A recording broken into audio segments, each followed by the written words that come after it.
Broadcasting from the business capital of the world, this is the Podcast Business News Network. And welcome back. It's something that we take for granted. Seeing these big rigs, cargo tanks, transportation on the roadways, the safety that goes into that is huge. And there is a company that makes sure that these companies are adhering to the rules. There are many different guidelines, state and federal. DOT Training Solutions is that company. Today, we're going to talk about cargo tanks and what defects can be found in those cargo tanks and what are some of the safety protocols. Matt Freeman is the guy behind DOT Training Solutions. He's back with us. Hey, Matt, how you doing? Hey, Steve, doing well. Good to be back. Good to have you here. And we're also going to bring back Randy Decker. And Randy, you are the cargo tank instructor. Do I have that right? Correct. Teaching the regulations on cargo tanks and what they mean when they're testing these tanks every year. Gotcha. The reason we're bringing this up today is because there was an explosion very recently of a chemical cargo tank, and they contacted your company, Matt, for insight and guidance in terms of safety. Can we just start with that? Sure. We get a lot of new customers out there when incidents happen. Hey, we need someone to come in and help us because of whatever the incident may have been. Could be training, could be driving, could be a lot of things. So, one of the things we always try to tell our customers is to stay, our motto is to stay one step ahead, not two steps back. And, sometimes you got to take that reactive approach. And that's when we get calls from an incident of some sort happening to come in and help assist these customers on, how to prevent that. What do we need to do? Is it, safety, compliance parts? Is it training? Which those all three go together. And, our goal is to help when folks reach out to us to see what we can do to help prevent that again.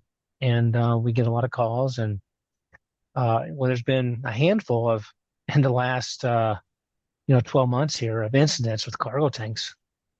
And we've had, handfuls of different ones from major stuff to small things, not as major, I guess, who reach out, and we go in and we work with these folks and make sure that, we can do what we can to prevent it. First off, we want to see what happened. Were they not trained right? Things like that. And that's where Randy comes into play too. Then we come in and we make sure that, what are you looking for? How can this be prevented? And therefore, and that's where looking for the defects and things in these tanks. Was there a defect that someone didn't see? Where does the fault lay? You don't know until you start really looking into it. Now, you don't have the deeper details on this. You're going to speak with this company later today or very soon. But is this a situation where this cargo company had an explosion of a chemical tank, and now they're saying, we don't know what's going on. We don't know why it happened. We don't know why. That's why they're calling upon you to just make sure that things are safe moving forward. A lot of times it takes a while to find out what's going on. Yeah. Until you start diving into, from the beginning to the end, where did the tank start? What was the driver doing?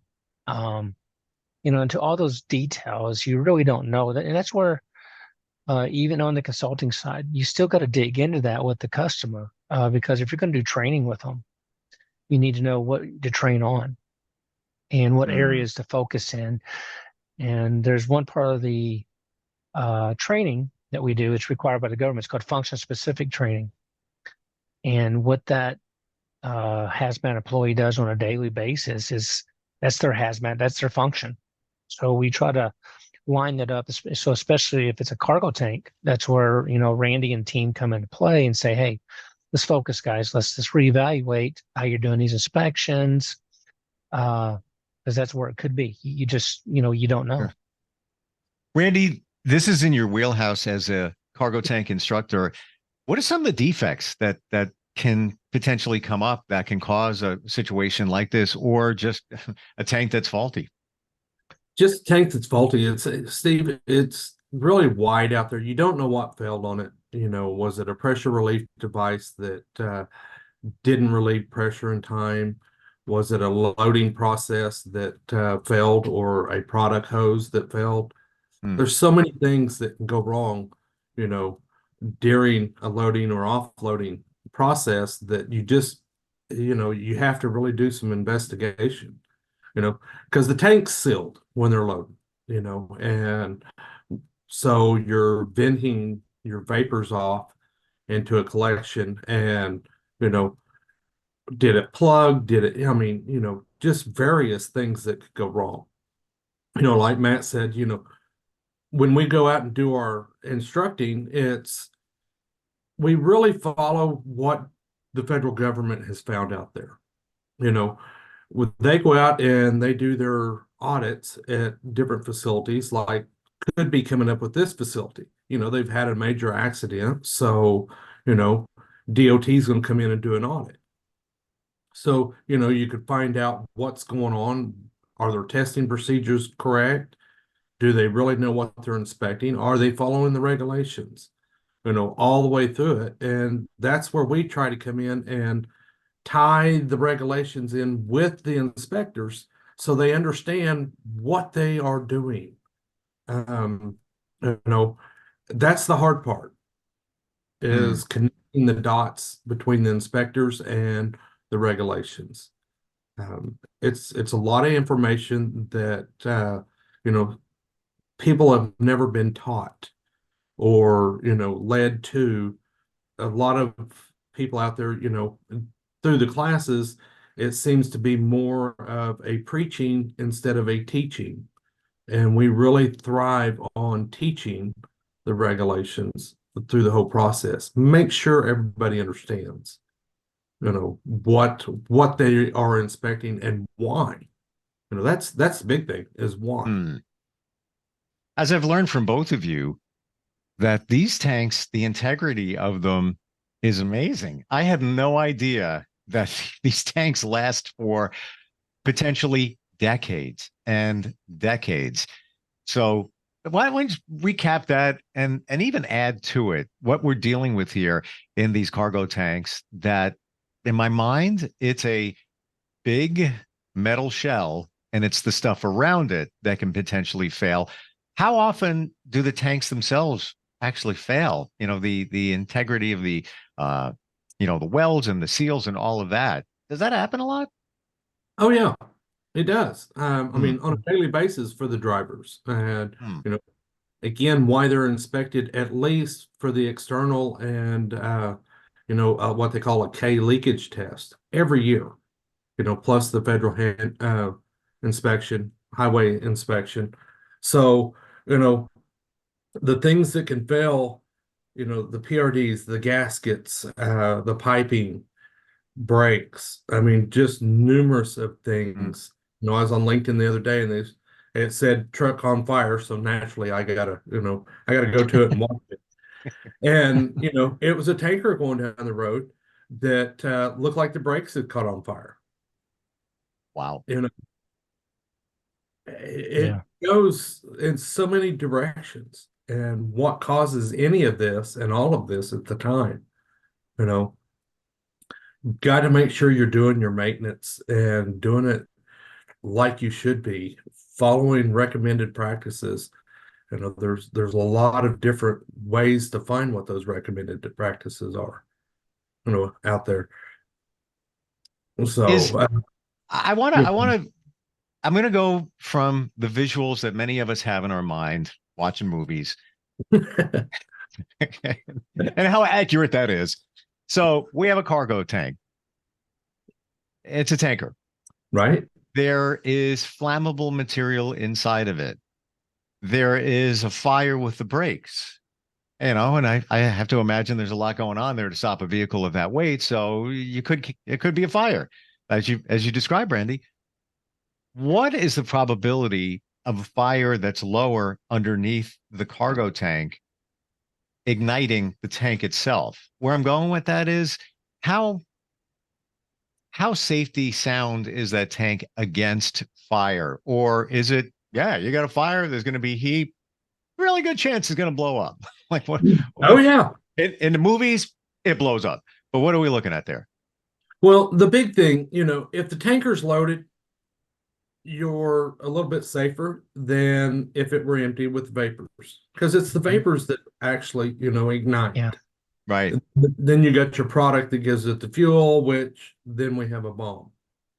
But the vapor lines, if the gaskets aren't sealing, if you got a hole in a vapor line, um, as this unit's going down the road, now it's got many valves in place to try to keep all this, from happening. But, if it's all leaking and you happen to be going down the road, yeah. I Hmm. mean, the Yeah. fire coming up on the shell. Now, your fuel trailers, your what we're going to call a 406 that hauls fuel to your gas stations. Okay. They're aluminum. They're not steel, they're not stainless, they are aluminum. So that aluminum is going to melt pretty quick with a fire that's super hot due to a tire Mhm. on, fire. So, the Hmm. possibilities are always there. You see a fire, get away, call 911 and run. As soon as you said aluminum, I got a queasy feeling in my stomach because I'm thinking pretty thin metal. Why wouldn't it be steel? Why in something that is flammable? What's the reason behind that? It's all done, actually, through the design certified engineers, but ultimately, weight. I mean, think about it. Is your aluminum tank going to be lighter or is your steel tank going to be? Oh, wow. How much fuel can I haul? Mhm. Most of your fuel trailers are, oh, let's just say 9,000 gallons to 9,500 gallons. Now, naturally, they can't haul all that due to weight restrictions, with highways. But, that's a lot of fuel. And, they want to haul their 80,000, like me, I'm here in Oklahoma, so it's 80,000 pounds. They want to get as close to that as they can. And, you want to do it with product because, we're in an industry to make money. So the more I haul, the more I make.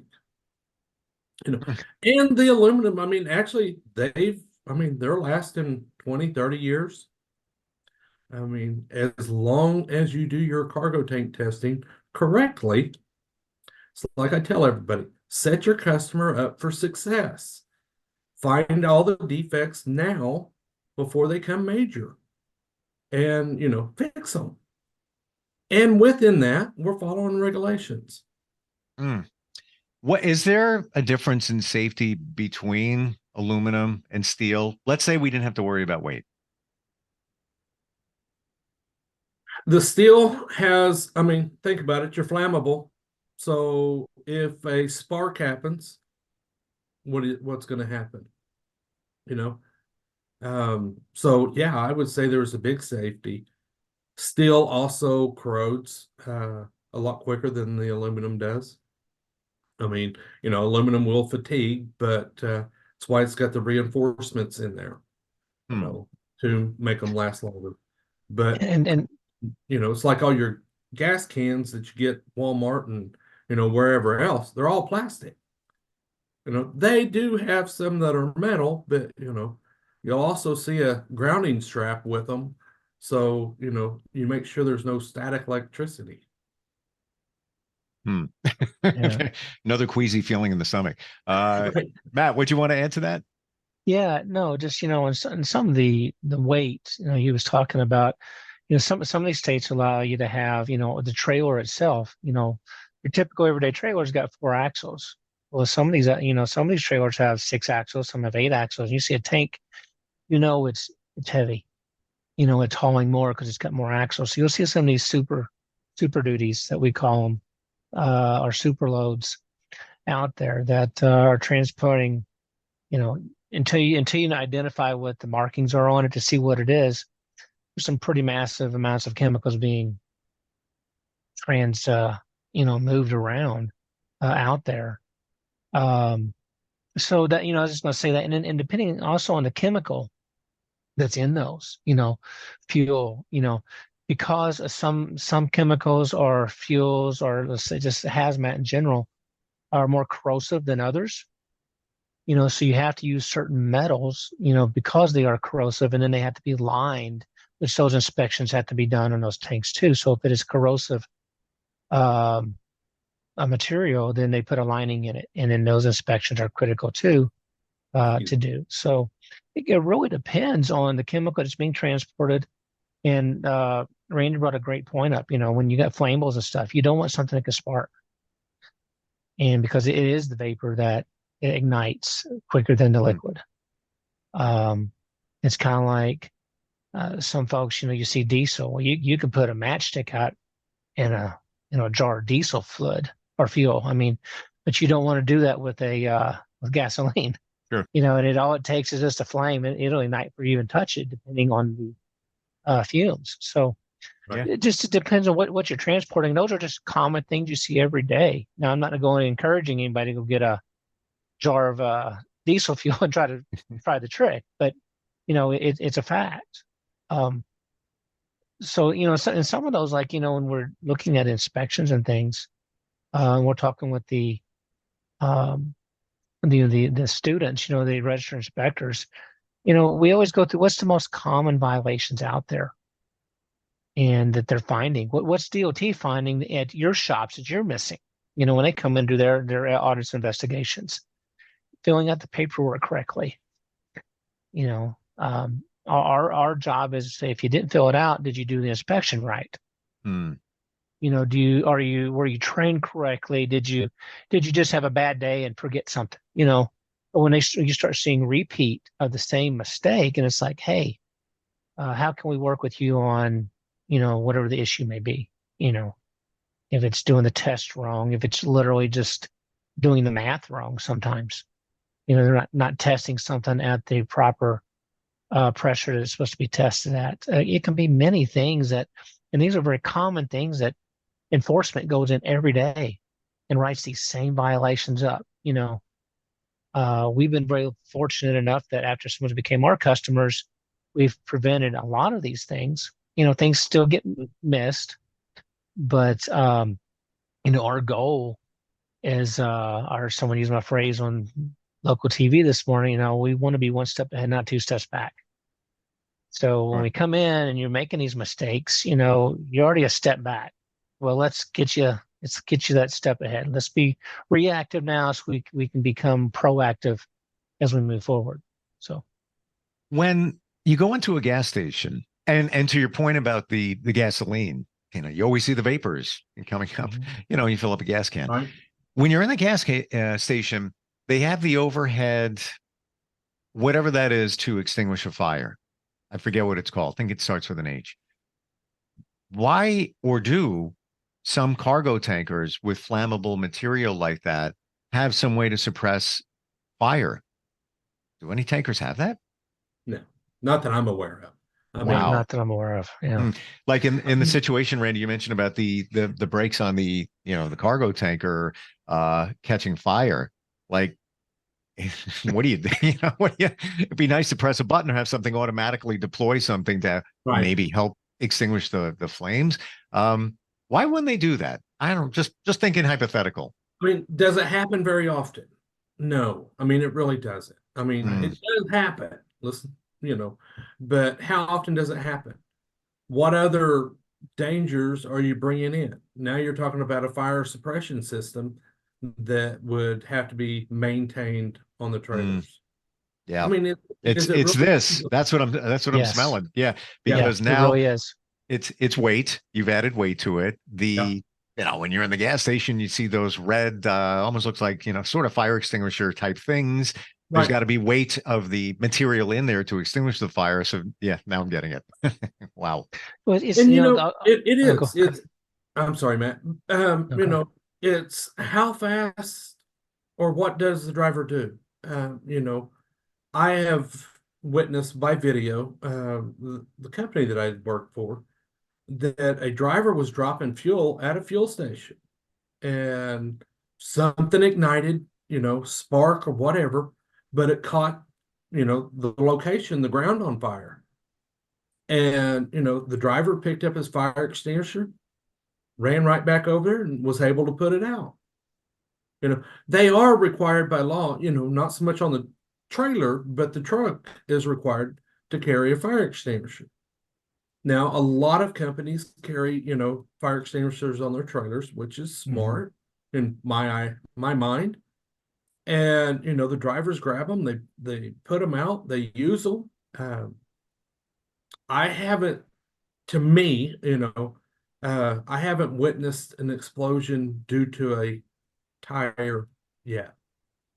Been some close calls, but but thankfully, nothing has gone that absurd just yet.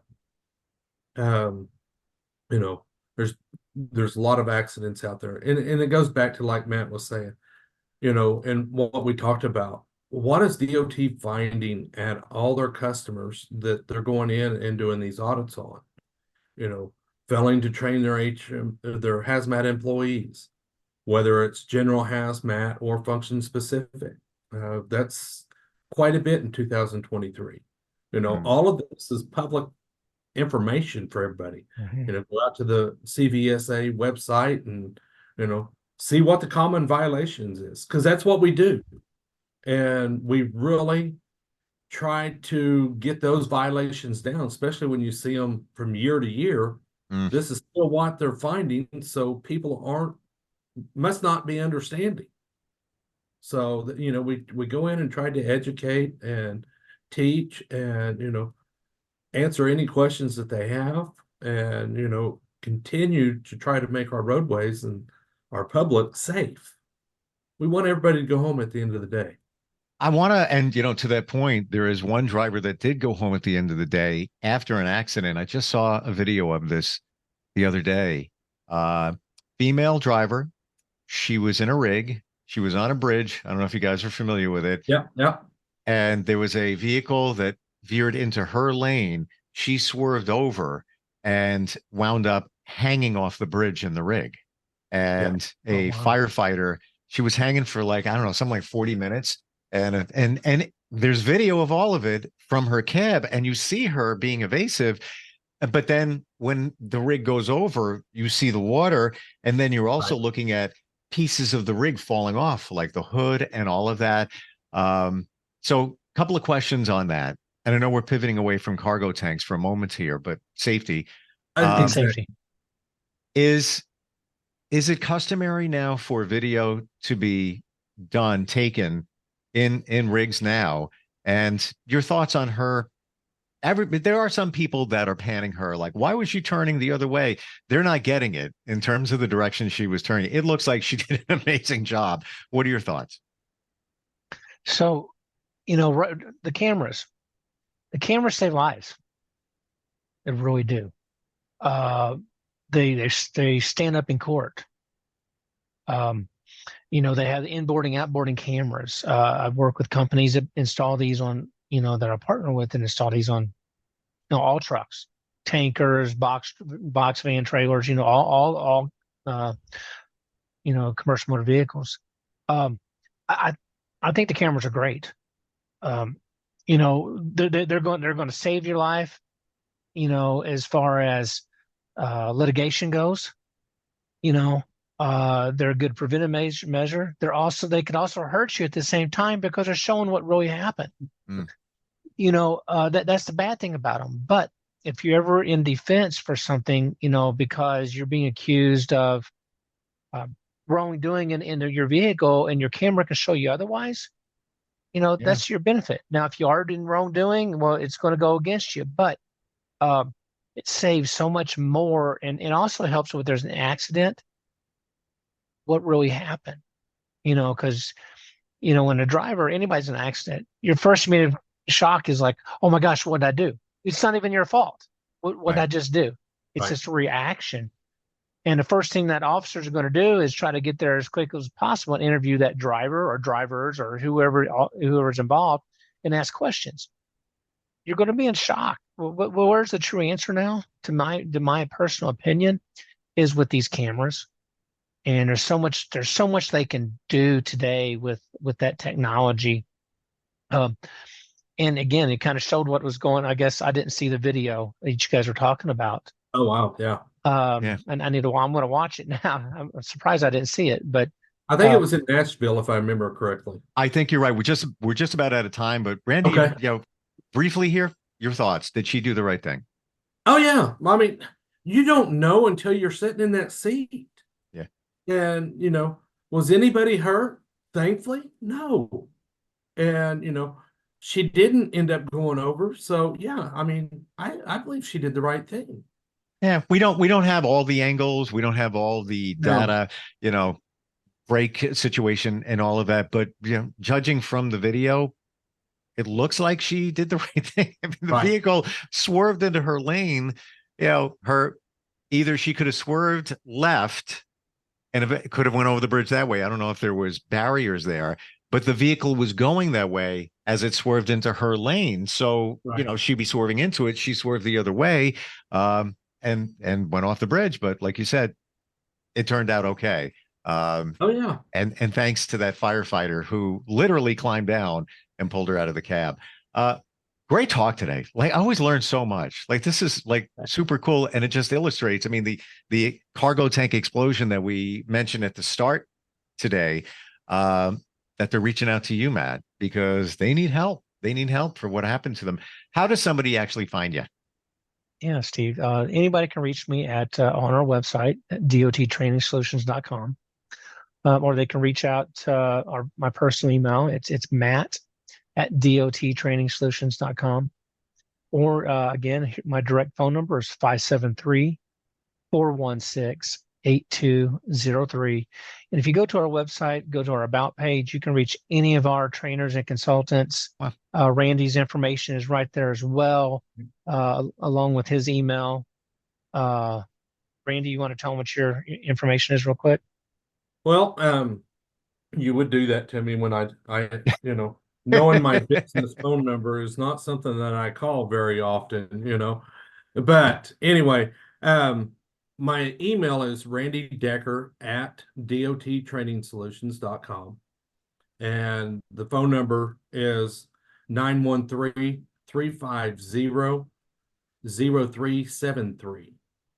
Okay. If you have any questions out there, anybody, cargo tank testing, anything, give me a call. Sure. And we would prefer that if you contact any of these two gentlemen, that you do it not after an explosion. Of course, you need to, but let's be, like we said before, let's be proactive on the safety. Exactly. Yeah. Safety first. Safety first. Thank you both for being here today. Really appreciate it. All right. See you, Steve. Thank you. Thank Steve. you. Thank you. We'll be right back.